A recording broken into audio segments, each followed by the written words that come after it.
Social contributions. BD number 6360. September 20, 1955. How often do you humans rely on the fact that you will receive help, and how often is it possible for you to offer it in turn? For no one can rely on himself alone, everyone needs the help of his fellow human beings, just as everyone gets into situations to help another person. Yet people endeavor to achieve complete independence from their neighbors and also to rid themselves from giving help. They try to lawfully regulate what should be a voluntary service of help, and everyone tries to derive the greatest possible benefit for himself again from this regulation.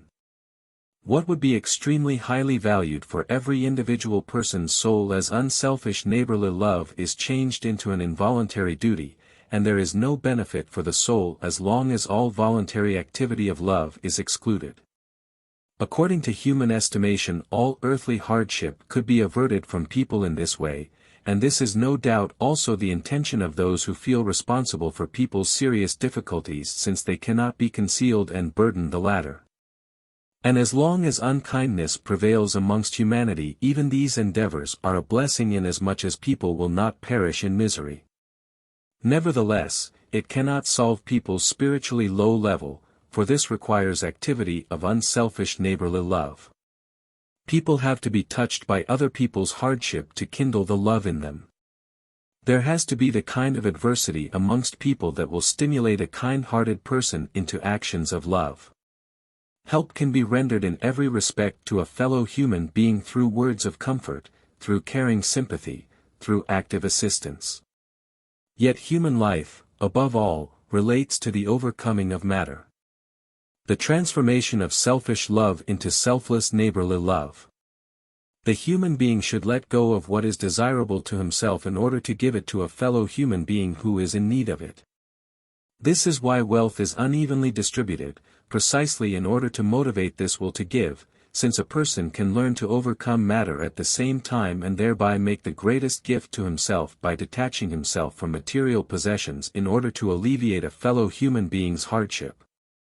Only what is voluntarily relinquished will reap a rich reward for a person, for only free will demonstrates love, whereas all other contributions a person has to make are entirely devoid of love. Indeed, they are more likely to harden a person's heart as he suppresses in himself the will to give in the belief of having done enough for other people's well-being.